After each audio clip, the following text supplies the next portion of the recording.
오늘 설교 본문은 로마서 4장을 잡았습니다. 그걸 좀 잘 설명해 주는 본문이지 않을까 싶어서 그렇습니다. 어, 여러분, 하나님이 어떤 분이신지를 표현한다는 건 참 가슴 벅차고 어려운 일입니다.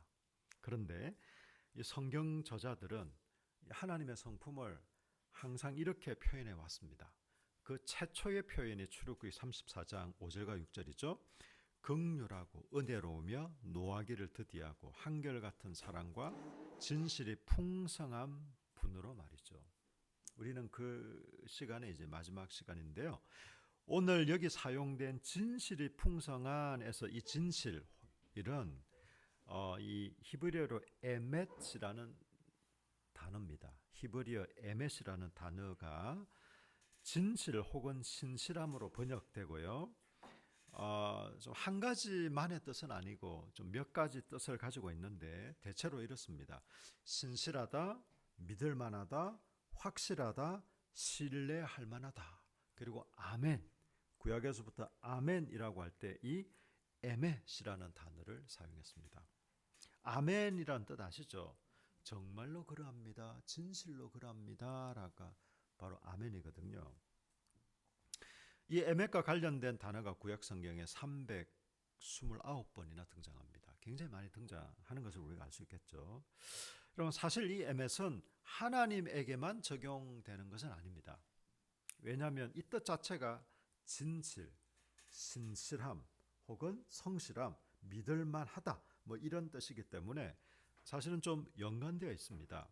연관되어 있고 또 한편으로 이 단어 에멧이라는 이 구약 히브리어 단어는 진실과 신실함을 동시에 뜻하지만 사실적인 관계와도 연관은 있습니다. 예를 들면요, 저 사람은 진실한데 좀 사실대로 얘기하진 않아. 그럼 그 말이 성립할까요? 안 하겠죠. 그래서 어떤 사람이 저 사람은 믿을만해요, 진실합니다 라고 얘기할 때는 뭐 객관적인 사실관계만 가지고 얘기하진 않을지라도 적어도 저 사람이 하는 말이나 저 사람의 어떤 성품 속에는 사실관계에 기초한, 사실을 왜곡하거나 혹은 숨기거나 바꾸거나 그러지 않는다라는 것이죠. 그게 다 포함되어 있고요. 그리고 이 단어는 단지 객관적인 진리나 사실에만 그치지 않고 그 사람의 어떤 성실함, 신실함도 포함하고 있습니다. 여러분, 마치요, 여러분, 우리의 자녀는 누가 양육할까요? 우리의 자녀는 부모가 양육하죠. 교육 박사가 양육하지 못합니다. 예. 교육 박사는 훨씬 교육에 관한 여러 가지 다양한 지식과 전문가적인 소견을 가지고 있겠죠. 그렇지만 우리의 자녀는 그것만으로 길러질까요? 애들의 발달 단계에 따라서 어떻게 양육하고 어떻게 교육하고 또 어떻게 이렇게 좀 그 인성이 잘 개발되도록 하면 된다. 아무리 그런 정보나 지식이 많다 하더라도 그 아이를 향한 사랑과 책임, 성실함 이런 게 없으면요, 이 지식만 가득한 사람은 애를 그냥 던져버리고 싶을 때가 얼마나 많겠습니까? 부모 아니면 사실 힘들어요. 물론 이제 친생아도 있고 내가 직접 낳은 아이를 키우는 경우도 있고 또 입양한 아이도 뭐 있을 수 있겠죠. 저희 교회는 입양 사역을 하잖아요. 입양 부모님들 또 자녀들 보면 정말 낳은 정도 귀하지만 기른정을 따라갈 수는 없겠다 싶은 생각이 들어요. 기르는 게 부모입니다. 기르는 게 부모. 어쨌든 여러분, 그리고 이 단어는 이 에멧이라는 단어는요, 사랑과 하나님에 대해서 관계성 안에서 이해해야 됩니다. 무엇 안에서 이해해야 된다고요?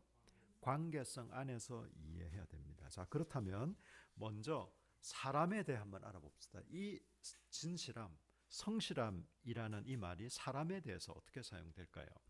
잠언 12장 19절 같이 한번 읽어볼까요? 시작.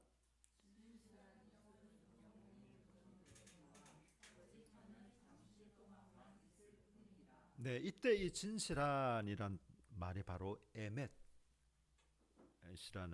이 단어가 사용된 건데요. 진실한 입술은 영원히 보존. 적어도 이건 그냥 뭐 하나님의 말씀 이런 게 아니라 잠언에서 말하는 것은 그냥 사람들 사이에 일어나는 사람이 한 말입니다. 사람이 하는 말인데 저 사람의 말은 저 사람 입으로부터 나오는 말, 저 사람이 평소에 하는 말은 참 진실하다, 거짓되지 않다. 이럴 때 이 단어가 사용됐습니다. 그리고 출애굽기 18장 21절에서는요. 모세가 백성들 위해 세울 지도자를 임명합니다. 이때 어떤 지도자를 임명하냐면 제가 읽겠습니다. 너는 또 온 백성 가운데서 능력 있는 사람들 곧 하나님을 두려워하며 진실하며 이때 진실하면서 에멧이거든요. 불의한 이익을 미워하는 자를 살펴서 백성이 위에 세워 천부장과 백부장과 오십부장과 십부장을 삼아라. 이스라엘 백성들이 이제 출애굽하고 광야 생활을 하며 가나안 땅을 향해 나갈 때 어떤 지도자들을 세울 텐데 그 지도자들에게 정말 중요한 것은 무엇이다고요? 하나님을 두려워하는 것도 있고 여러 가지 몇 가지 있지만 진실한 사람, 자기의 이익을 위해서 뇌물을 받거나 혹은 사실을 왜곡하거나 혹은 불의를 그냥 용납하고 앞장서거나 적어도 그렇게 하지 않는다라는 것입니다. 왜요? 그 사람은 애매한 사람이기 때문에 진실하고 성실한 사람이기 때문에 그렇습니다. 이사야도 마찬가지로 자기가 정언을 하게 할 정인을 세울 때 이렇게 말합니다. 내가 진실한 정인 제사장 우리야와 여베레기야의 아들 스가랴를 불러 정언하게 하리라 하시더니 어떤 사람을 정인으로 세운다고요? 진실한, 적어도 본대로 들은 대로 있는 그대로 얘기할 수 있는 사람, 그런 사람을 내가 정인으로 세우겠다라고 이사야가 얘기를 합니다. 그럼 적어도 이게 사람에게 적용되는 진실함입니다. 여러분 우리가 한 가지 혼동하지 말아야 될 것은요. 우리가 윤리적으로 살아서 혹은 높은 어떤 이런 인격, 아주 성숙한 인격을 갖추어야 구원을 받습니까? 그렇지 않습니다, 여러분. 우리가 윤리적으로 올바른 행동을 많이 한다고 해서 선행을 많이 베푼다고 해서 반대로 또 한편으로 우리의 인격이 고매하고 훌륭해진다고 해서 구원받지 않습니다. 그런데 이것도 사실이지만 또 어떤 것도 사실이냐면 반대로 우리 뭐 어차피 내 행동, 나란 존재가 뭐 어떤 사람이건 내 행동이 어떻건 상관없이 뭐 하나님의 은혜로 구원받는데 뭐 나란 사람이 어떤 사람이 되건 내가 어떤 삶을 살아가든 그게 뭐 중요해? 라고 하는 것도 틀린 겁니다. 우리가 여러분 하나님의 은혜로 말할 수 없는 그분의 사랑으로 하나님의 자녀가 되었습니다. 아멘이시죠? 그럼 우리는 여러분 하나님 그분을 닮아가는 존재입니다. 사실 교회의 궁극적인 목표는요. 출석 몇 명 달성 이런 게 아니라 우리가 그리스도의 분량에까지 자라가는 겁니다. 우리 개인적으로나 공동체적으로 말이죠. 우리가 좀 더 다른 사람보다 비교해서 좀 더 높은 수준의 윤리성을 갖는 좀 더 인격이 좀 더 훌륭한 사람 정도가 되는 것이 아니라 우리의 목표는요. 사람 따위에 있지 않습니다. 그래서 저는 성경 인물들을 여러분에게 그다지 잘 제시하지 않습니다.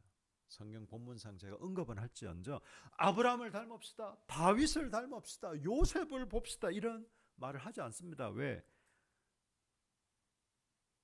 정도의 차이는 있겠으나 다 죄된 인간들이거든요. 여러분 솔로몬의 지혜를 사모하십니까? 특히 학부모님들이 좋아하겠죠.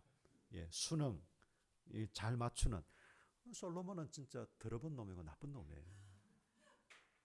솔로몬 같은 사람은 본받으면 안 됩니다. 여러분. 본받으라고 우리한테 제시하지도 않았어요. 온갖 우상 숭배에 뭐 사람마다 견해 차이는 있지만 나중에 볼 수 있을지도 저는 미지수입니다. 그럴 수도 있고 아닐 수도 있고 여러분, 제가 성경의 인물들이 믿음으로 산 그 귀하고 값진 삶을 제가 폄하하는 것이 아닙니다. 정말 우리 믿음의 선조들이 믿음을 따라 귀하고 값진 삶을 사신 경우도 많습니다. 그렇지만 저는 그분들의 발자취를 쫓아, 이건 우리의 목표와 기준이 아닙니다. 왜요? 우리 주 예수 그리스도께서 너희는 나를 본받으라, 그리고 그에게까지 자라는 게 우리의 목표이기 때문에 그렇습니다. 목사님, 그 인간으로서 불가능하잖아요. 여러분의 상식을 믿으시겠습니까? 하나님의 말씀을 믿으시겠습니까? 여러분, 하나님의 말씀을 신뢰하십시오.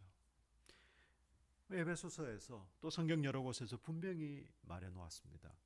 그리스도의 장성한 분량에까지 자라가는 것이 바로 그리스도인이요 교회 공동체다라고 말이죠. 그래서 여러분, 저는 우리가 구원받기 위해서 애매한 사람이 되자는 것이 아니라 반대로 구원받았으니 하나님의 자녀가 되었으니 예수님을 닮아가기를 원하는 사람들이기 때문에 저와 여러분이 애매한 사람이 되자라고 저는 말씀드리고 싶어요. 여러분, 우리가 뭐 서로 얘기는 안 할지라도, 혹은 여러분 주위에 있는 사람 얘기는 안 할지라도, 그 사람 믿을 만한 사람이야. 나 정말 나 뭐든지 다 맡길 수 있어. 뭐든지 다 할 수 있어. 여러분, 그런 사람으로 이미지 돼서 그 사람 좀 애매한데? 글쎄, 뭐 사람 나쁘지는 않은데, 글쎄. 여러분, 어떤 이미지로 기억나세요? 저는 뭐 사람들 앞에 평판이나 인기를 얘기하려는 게 아니라 우리는 과연 진실하고 신실한 하나님의 자녀입니다. 자녀는 부모를 닮겠죠. 그럼 우리를 보고 사람들은 저 사람 참 진실하다, 저 사람 참 믿을만해, 저 사람 참 신실해, 성실해, 이런 말을 듣는 것은 너무나 자연스럽지 않겠습니까? 저도 뭐 한참 멀었긴 하지만 제 목표는 너무나 분명합니다. 여러분의 목표도 분명하시기를 축복합니다. 그럼 두 번째는요, 하나님께 사용되는 에멧은 어떤 에멧인지 한번 볼까요? 우리 몇 군데 말씀을 볼 텐데요. 이사야 39장 8절 우리 같이 한번 읽겠습니다. 시작.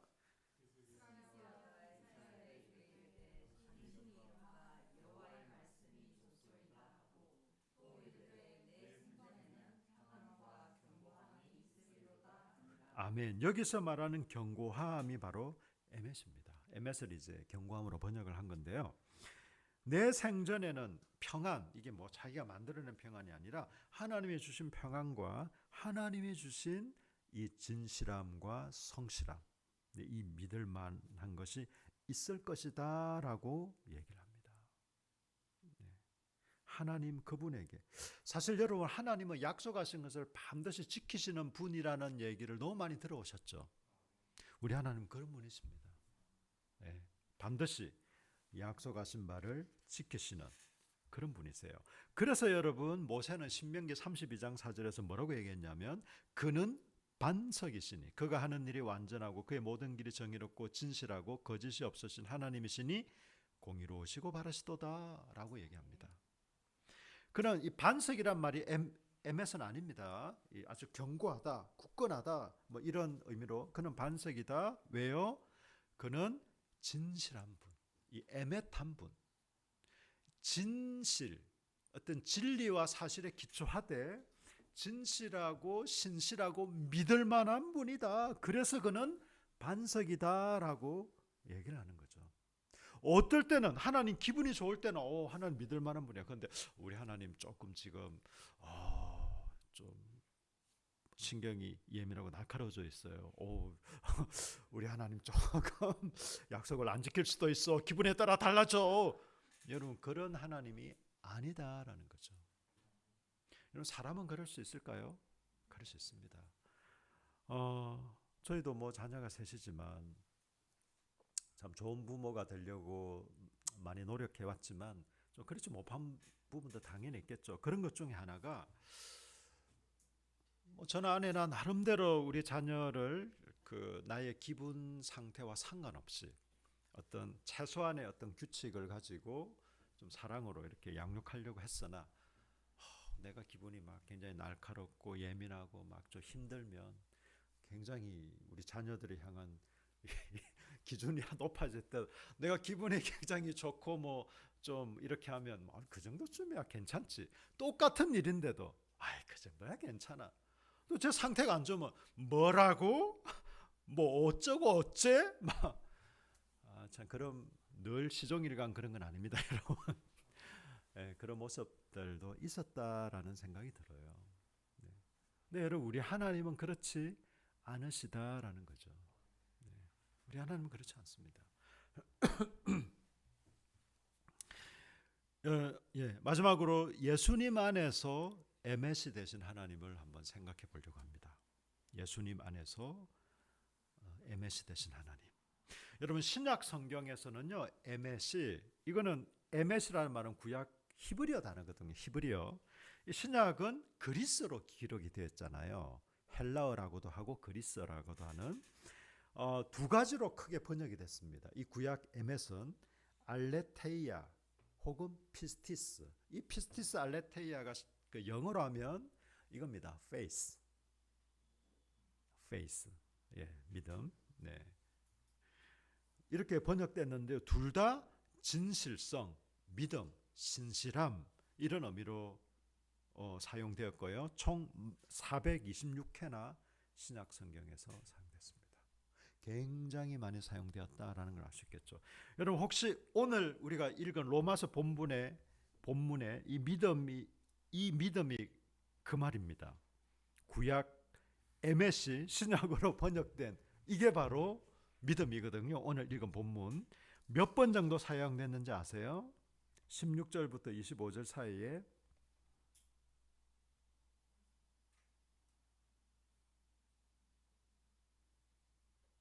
저는 알죠. 다 찾았으니까 7번 사용됐습니다. 굉장히 많이 반복되고 있고 굉장히 많이 사용되었다라는 걸 알 수 있겠죠.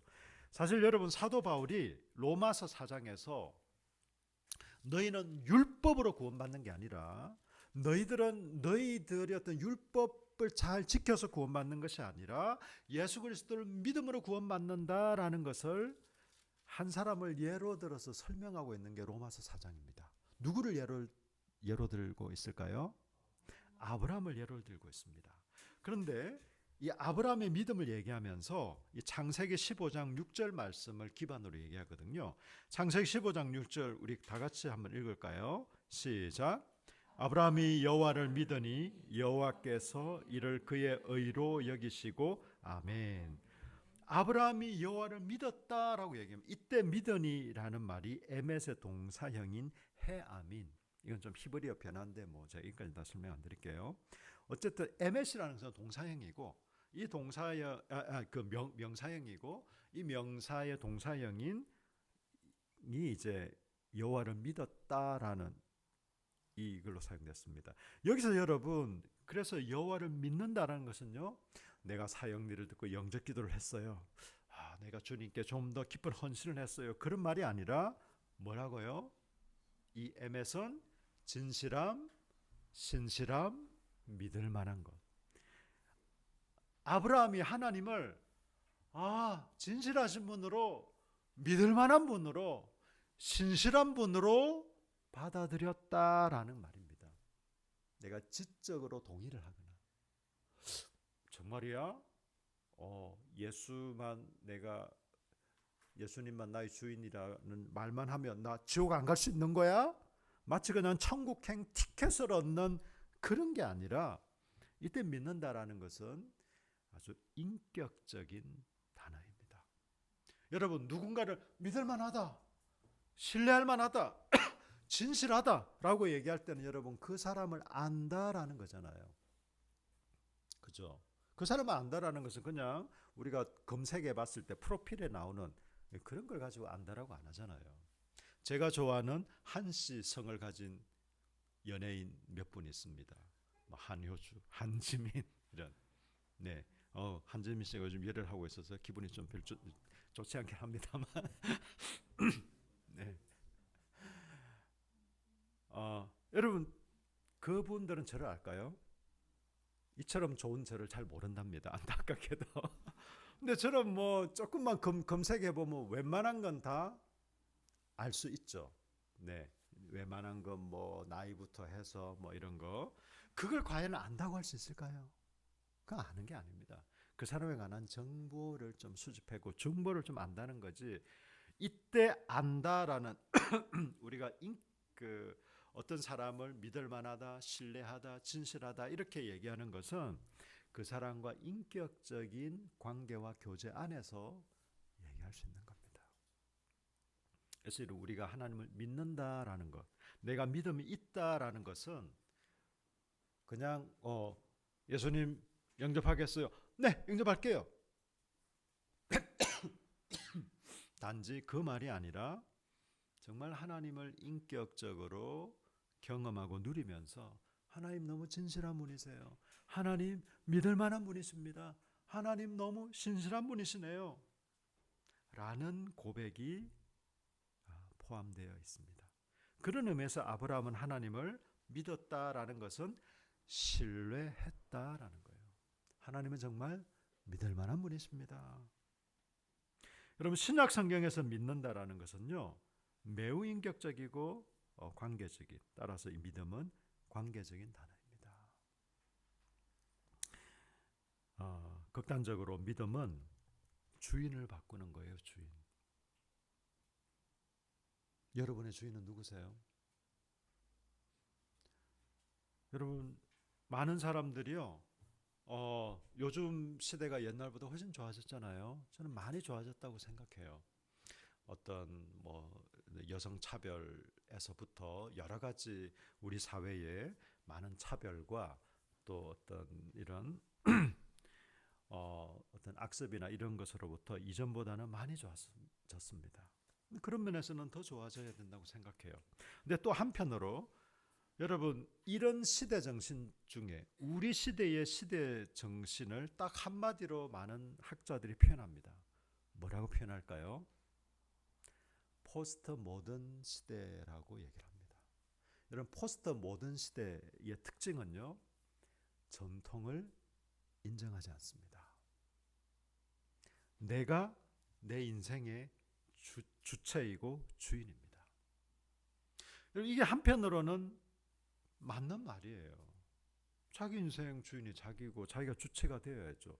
주체적인 삶을 살아야지. 뭘 누가 지시하고 시키는 대로 뭐 그런 바보 같은 인생을 살면 안 되잖아요. 그러나 또 한편으로는 이런 시대 정신은 선생님이 말씀하셨으니까, 부모님이 얘기했으니까, 선배님이 얘기했으니까 나는 따위의 말은 더 이상 통하지 않습니다. 하나님이 그런 구태여란 소리를 하지 마세요. 하나님이란요. 네. 여러분 전통이 다 좋은 것 아니지만 반대로 전통이 다 나쁜 거 아니거든요. 나에게 의미 있는 것, 이것이 진실한 시대고 그것이 좋은 것이 되어버린 시대가 지금 이 시대 사조입니다. 여러분 이것은 우리가 좀 분별해야 됩니다. 저는 이게 다 나쁘다고 얘기하는 건 아니지만 이 시대가 어떤 시대인가라는 것을 여러분 맹목적으로 믿으세요? 그러면 안 돼요. 그건 맹신이지 기독교는 아닙니다. 여러분 미친 듯이 믿으세요? 그건 광신이지 기독교는 아니에요. 기독교는요. 때로는 합리적이고 냉철하면서 진리와 진실함에 기초한 그 뜨거움, 사랑이 있는 게 기독교의 참된 기독교의 본질입니다.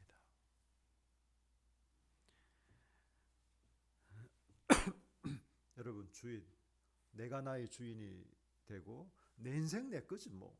내 인생 내 마음대로 살아가는 거지 누가 뭐라고 해 라는 것이 아니라 내 인생 주님의 것입니다. 그래서 주님이 원하시고 기뻐하시는 대로 주님이 말씀하시는 대로 제가 순종하겠습니다 라는 게 이게 믿음입니다. 이게 주인을 바꾼 거. 이런 마태복음 1장 1절 우리 같이 한번 읽을까요? 시작. 아브라함과 다윗의 자손 예수 그리스도의 계보라. 여러분 마태복음 1장 1절은 아브라함과 다윗의 자손 예수 그리스도의 계보로 시작됩니다. 여러분 하나님은 아브라함과 다윗에게 언약을 말씀하시고, 왜냐하면 아브라함 언약 굉장히 중요합니다.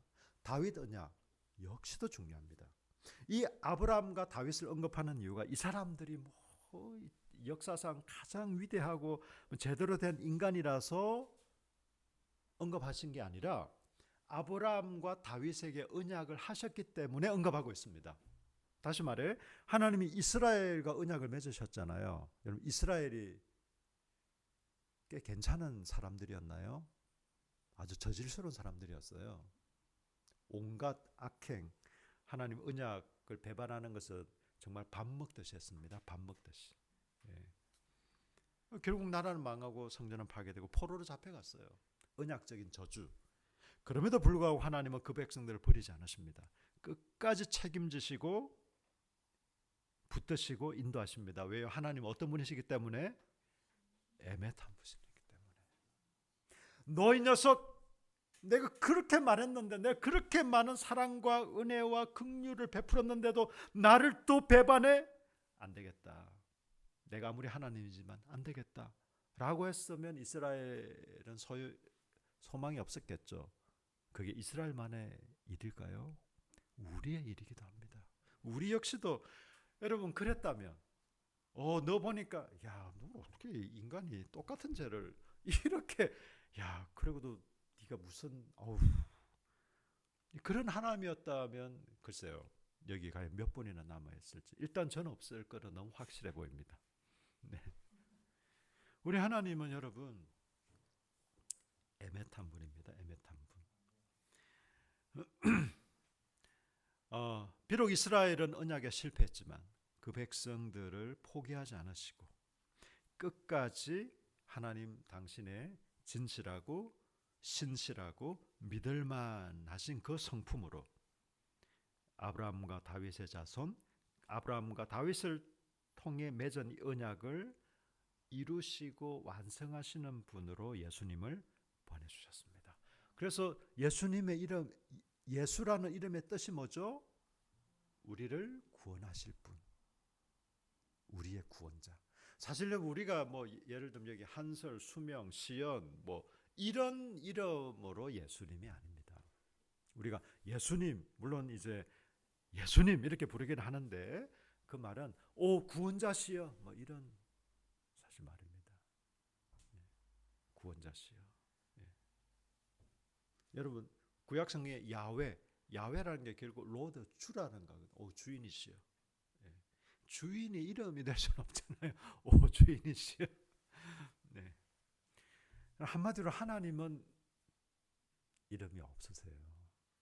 그냥 우리가 그렇게 부르는 겁니다. 하나님이 최초에 자신의 이름을 계시한 것은 나는 스스로 있는 자다. 그 말은 나는 나다. 나는 나의 신부님. 우리가 그렇게 할 수 없으니까 하나님, 예수님, 네, 성령님. 그게 한편으로 우리가 부르는 호칭이니까 이름이라고 할 수는 있겠지만 우리처럼 형은 이렇게 딱 얘기해서 그나 이렇게 얘기했을 때 그냥 연상시키는 거지 그 정확한 이름의 뜻은 아니다라는. 저는 오늘 하나님 성품 시리즈를 마무리하면서 우리가 첫 번째 살펴봤던 하나님 성품이 어떤 성품이었죠? 자비로우신 하나님. 어로부터 시작해서 은혜롭고 노하기를 더디하고 인자, 그 헤세드, 사랑과 진실이 풍성하시다라는 마지막까지 이르렀습니다. 여러분 첫 번째가 자비하신 하나님의 자비로부터 시작하는 것도 참 의미가 있고요. 마지막이 이 에메스로 하나님의 성품을 소개하는 것도 저는 참 의미가 있는 것 같아요. 예를 들면요, 내가 예를 들면 이제 제가 누군가를 소개할 때 이 사람은요 잘생겼어요. 내지는 돈도 많아요. 굉장히 성실해요. 열심히 해요. 똑똑해요. 근데 이 사람이 하는 말은 잘 믿기는 좀 힘들어요. 만약에 제가 그렇게 얘기한다면 우리 하나님이 자비롭고 은혜롭고 노하기를 더디하고 사랑이 참 풍성하신 분이긴 한데 별로 진실한 분은 아닙니다. 그렇게 성실하지는 않아요. 좀 믿을만하지는 못합니다. 우리 하나님은 그분은 뭐 자기 기분 내키는 대로 기분 좋을 때는 막 우리를 막 구원한다고 온갖 막 이런 걸 했다가 또 좀 삐지시면요. 내가 언제 그랬어? 나는 농담도 못하냐? 뭐 이런 분이십니다. 라고 소개를 한다면 여러분, 우리에게는 아무 소망이 없습니다. 근데 참 감사하게도 우리 하나님은 애매한 분입니다. 진실하고 신실하고 믿을 만한 분이십니다. 여러분, 이스라엘 백성들에게 유일한 소망은 그들이 율법을 얼마나 잘 지켰는가, 언약을 얼마나 잘 순종했는가에 달려있지 않았습니다. 그렇다면 그들은 아무 소망이 없었겠죠. 진실하고 신실하신 하나님 그분의 성품 때문에, 우리의 하나님이 그런 분이시기 때문에 이스라엘 백성에게도 소망이 있었고 지금 우리에게도 소망이 있습니다. 하나님이 우리에게 주신 생명과 자유와 소망은 하나님의 하나님 되심에 근거해 있습니다. 여러분, 저는 이 말을 결코 쉽게 하는 것은 아닙니다. 하나님을 믿고 신뢰할 만한 분으로 인정하기만 하면 만사형통이더라, 뭐든지 다 잘 되더라, 저는 그런 거짓말을 하고 싶지는 않습니다. 진실한 믿음과 하나님을 신뢰하는 성도의 삶 역시 힘들고 고통스러울 때가 많다는 걸 발견합니다. 달라질 기미가 보이지 않는 척박한 현실, 나와 환경에 대한 불만, 뭔가 새로워지려고 하지만 현실 앞에 좌절과 무기력을 느낄 때, 여러분 그럴 때 없으세요? 진실한 믿음을 가진 그리스도인들도 이런 무기력과 힘든 순간들을, 이런 고통을 겪을 수 있습니다. 여러분, 이건요, 하나님을 모르는 사람, 하나님 없는 사람, 믿음이 없는 사람들에게나 일어나는 일이 아닙니다. 초대교회 당시 예수님을 주로 모시고 받아들인 사람들 중에 대다수는, 아마 제 생각 정확한 퍼센테이지는 알 수 없지만 한 60-70%, 심하면 70-80% 정도는 노예이거나 하층민들이었습니다. 여러분 혹시 추노라는 드라마를 보셨나요? 재밌었죠? 네, 추노. 조선시대 이 노예들은요, 태어나면 자기 인생이 결정되어 있습니다. 네, 노예로 태어났으면 평생을 거의 예외 없이 노예로 삽니다. 백정의 자녀로 태어났으면 평생을 거의 예외 없이 백정으로 삽니다. 양반과 자제로 태어났으면 그냥 평생을 별다른 일이 없는 한 그냥 양반으로 살아갑니다. 2000년 전은 어땠을까요? 한 400-500년 전에도 그랬는데 2000년 전에 이때 이스라엘 그리고 그 주변의 고대 근동 마찬가지였습니다. 예수님을 믿었는데 나는 여전히 노예네. 예수님을 믿고 하늘의 소망을 가졌는데 예수님 나를 도와주시고 나를 너무너무 사랑한다고 하는데 나는 여전히 그냥 신분적으로 사회적으로는 하층민이네. 그렇다고 분노했을까요, 이분들이? 아닙니다, 여러분. 그들은 오히려 그나마 그냥 노예나 하층민으로 살아가는 것이 아니라 예수 믿는 사람으로 살다 보니 더 많은 핍박과 사회적인 억압과 심지어는 목숨까지도 잃었습니다. 여러분, 1세기 초대교회 성도들은 언제 예배를 드렸을까요? 대부분의 학자들은 밤에 드렸을 거라고 얘기를 합니다. 일요일은 언제부터 제정되었을까요? 여러분, 조선시대에 일요일이 있었다는 얘기를 들어보셨나요? 우리 같은 지금 이 공휴일, 일요일 제도는요, 불과 얼마 되지 않습니다. 노예한테 무슨 공휴일이 있고 무슨 주 52시간이 있고 무슨 근로수당이 있습니까? 노예는 한 달 내내 아침부터 그냥 저녁까지 일하는 걸 너무 당연하게, 그렇다고 수고했다 애썼다 너무 힘들지 않니 그렇게 얘기하는 주인이 있습니까? 주로 저녁에 모였을 것이라고 얘기를 하고, 저도 그렇게 보입니다. 힘든 일을 하고 그런 가운데 그냥 편안하게 내가 휴일이니 좀 더 쉬고 싶지만, 잠을 그냥 온종일 자고 싶지만 조금 그래도 조금만 자고 와서 예배드리고 교제하고 이 정도가 아니라, 그날도 여전히 주일도 힘든 일을 다 해놓고 하나님을 예배하러 나아가는 겁니다. 그게 여러분 초대교회 성도들의 삶이었습니다. 그들의 삶이 갑자기 개선되거나 한 사람도 물론 있겠죠. 왜냐하면 노예에서 자유민이 된 사람들도 있습니다. 그건 꼭 그리스도인들 뿐만 아니라 사회적으로 그런 사람도 있고 아닌 사람도 있습니다.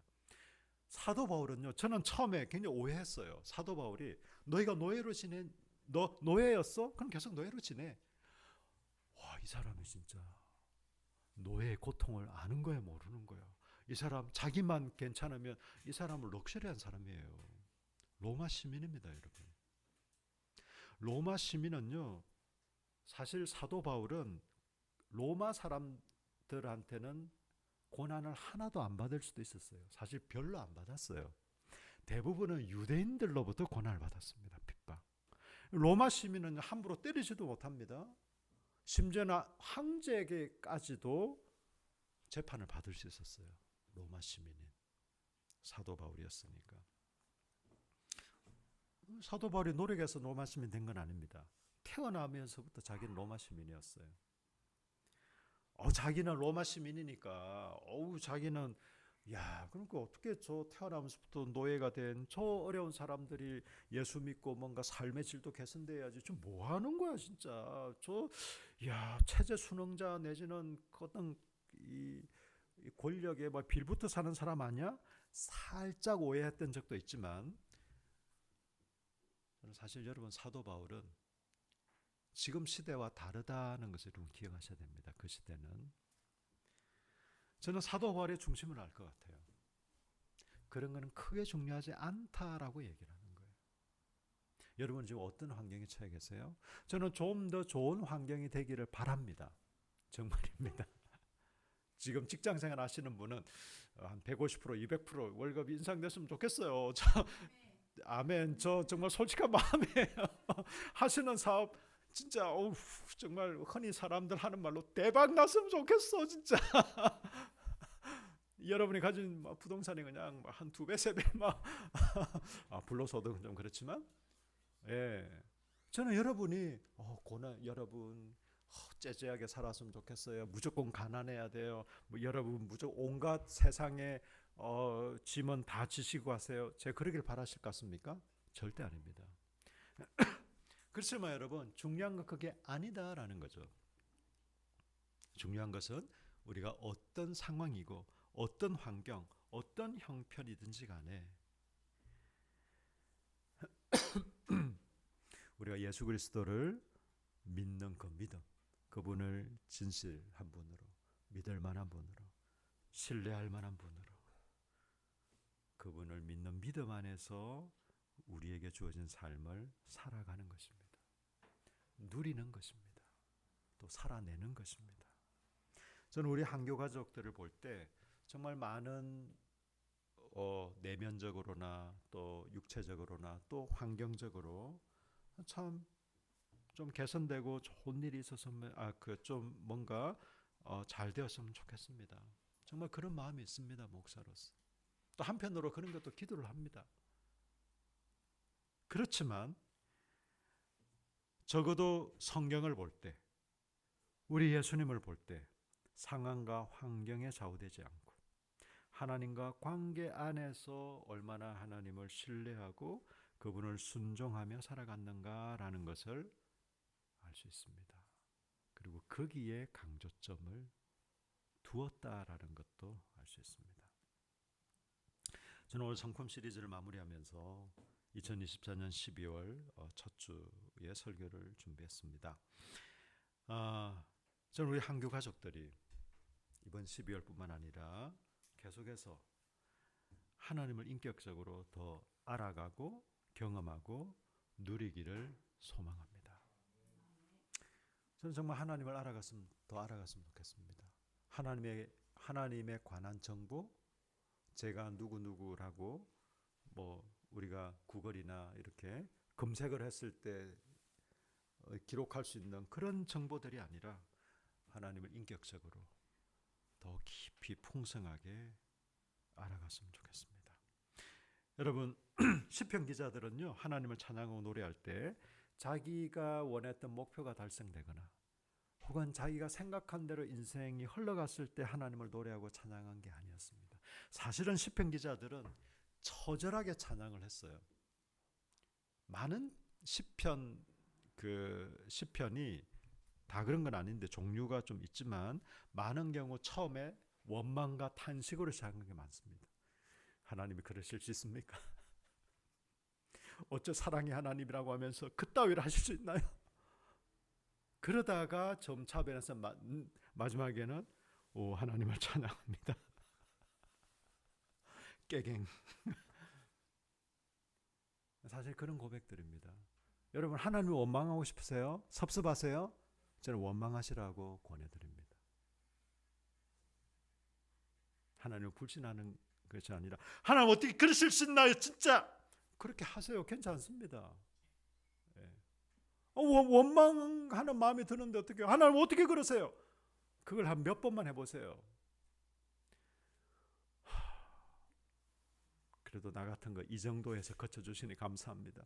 우리는 그런 고백을 할 수밖에 없어요.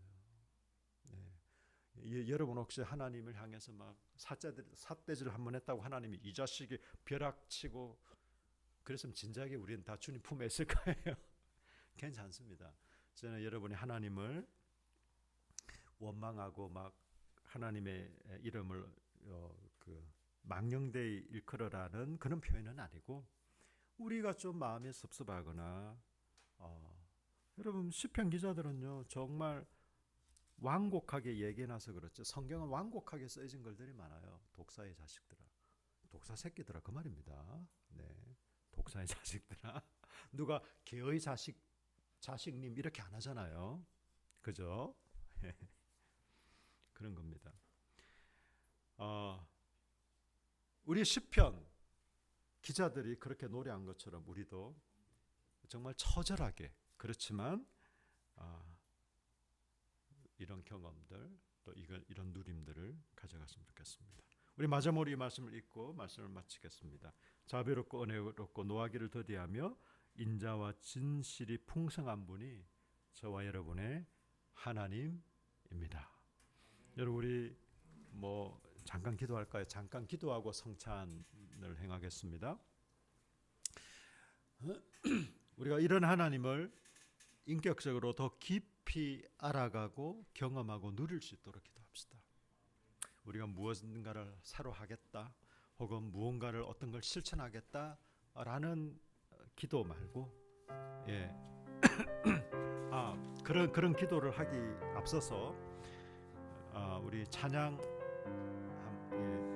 하나 하고 우리 좀 같이 기도하고 싶습니다. 하나님 한 번도 나를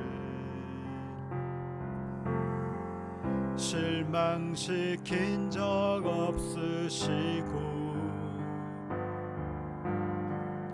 언제나 공평과 은혜로 나를 지키셨네. 지나온 모든 세월들 돌아보아도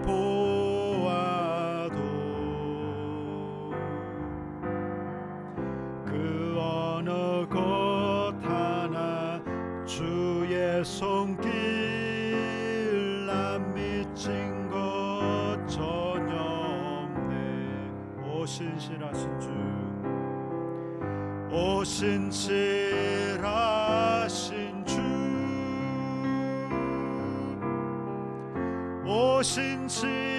오신칠하신 주, 내 너를 떠나지도 않으리라,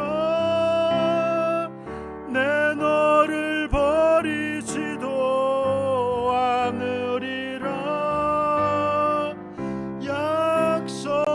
약속하셨던 주님, 그 약속을 지키사 이후로도 영원토록 나를 지키시리라 확신하네. 여러분, 우리가 이런 하나님을 믿고 있습니다. 이런 하나님을 고백하고 있습니다. 약속하신 바를 반드시 지키시는 분, 우리의 허물과 죄가 있다고 해서 우리를 버리거나 떠나지 않는 분, 그런 분이 바로 저와 여러분의 아버지시요 하나님이십니다. 여러분, 좀 그렇게 기도하시지 않을까요? 우리 하나님을 좀 더 깊이 알아가고 더 인격적으로 더 깊이 만나고 경험하고 누릴 수 있도록